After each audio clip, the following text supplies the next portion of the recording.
Today we are diving into a story where the line between lawman and lawbreaker just completely vanished. It's a wild tale about the hunt for the biggest drug kingpin on the internet and how the very agents on the case decided to, well, rob the place blind. Let's get into how two of the government's top cyber cops became its most wanted criminal. It all kicks off right here with the actual criminal complaint. And just look at these charges: wire fraud, theft of government property, money laundering. I mean, these are not things you ever expect to see next to the names of elite federal agents. This is the story of how two guys on the front lines of the war on cybercrime became the very people they were supposed to be hunting. All right, so first, let's meet our main players. We're talking about two men at the absolute center of an incredible betrayal. They were tasked with taking down a digital empire, but instead, they tried to build their own. So on one side, you have the investigators, Mark Force, a 15-year DEA veteran, and Sean Bridges, a Secret Service computer forensics genius. These guys were the tip of the spear on a big federal task force. Their mission? Simple: dismantle the Silk Road. But on the other side, you have the accused. They used their badges and their access to steal millions. Now, to really understand their crime, you first have to understand the place they were sent to investigate. Because the Silk Road, it wasn't just some website. It was this sprawling, completely anonymous black market, hidden in the deepest shadows of the internet. The Silk Road lived on what we call the dark web. And you know, that sounds ominous, but really it's just a tiny hidden sliver of the internet, like 0.01% of the whole thing. You need special software like the Tor browser to even get there.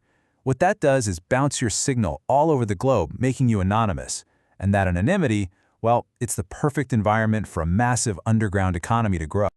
And what an economy it was. Seriously, get this. Researchers back in 2012 estimated the Silk Road was pulling in over $1.2 million in sales every single month. That is a staggering amount of money just flowing through this one digital marketplace. So for the agents investigating it, this wasn't just a crime scene, it was a treasure chest. So, what was on the menu? Well, sure, narcotics were the biggest category, by far. But the Silk Road was so much more than that. It was a one-stop shop for identity thieves selling stolen data.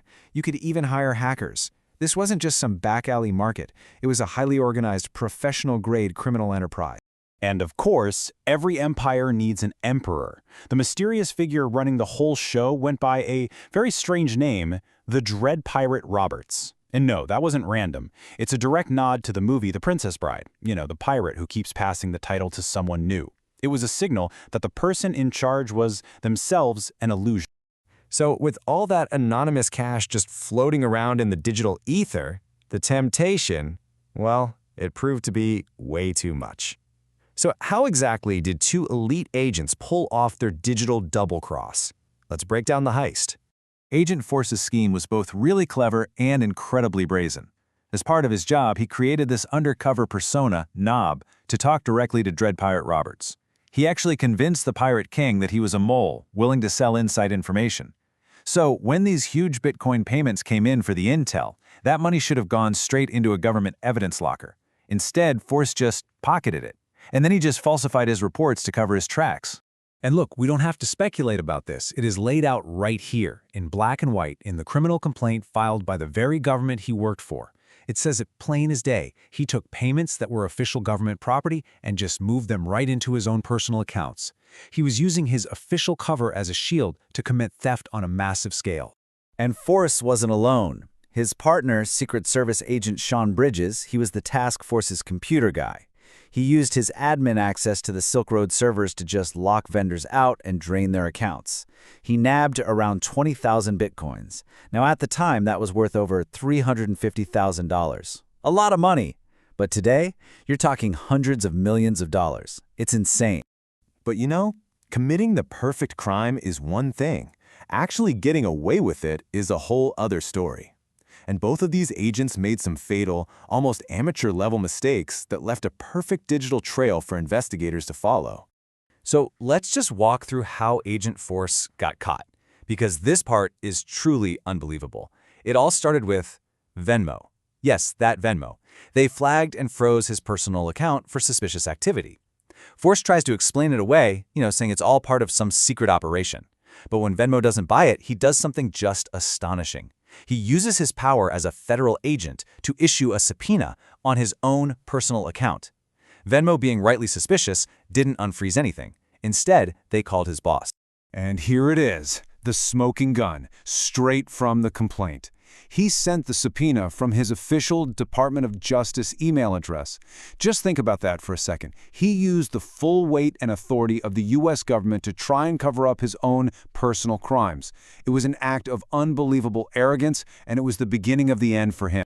So as the walls were closing in on Force, investigators, of course, turned to his partner, Sean Bridges.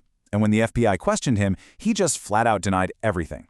The complaint shows he claimed to have zero knowledge of what Force was up to and, maybe the craziest part, said he hadn't owned any Bitcoin in over a year, which, is a really bad lie to tell when investigators can just go look at the public blockchain. So what's the big takeaway from all of this? I mean, this case goes so far beyond just two corrupt agents. It raises these huge, fundamental questions about how we police this anonymous, borderless world of the dark web. Now, it is really important to note that law enforcement has had some massive successes in this space. I mean, this case was a huge black eye, for sure, but it's not the whole story.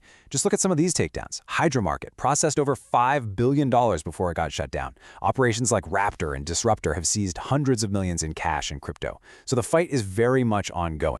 Ultimately, what the case of Agents Force and Bridges really highlights is this deeply modern problem. The very tools that provide anonymity, things like Tor and Bitcoin, that protect criminals on the dark web, can just as easily be used by people in power to hide their own corruption. It's a digital double-edged sword. And that leaves us with a final, really critical question.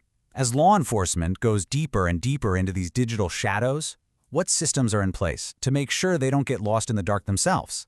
In this new war for the web, who polices the police? That's the challenge this case forces all of us to confront.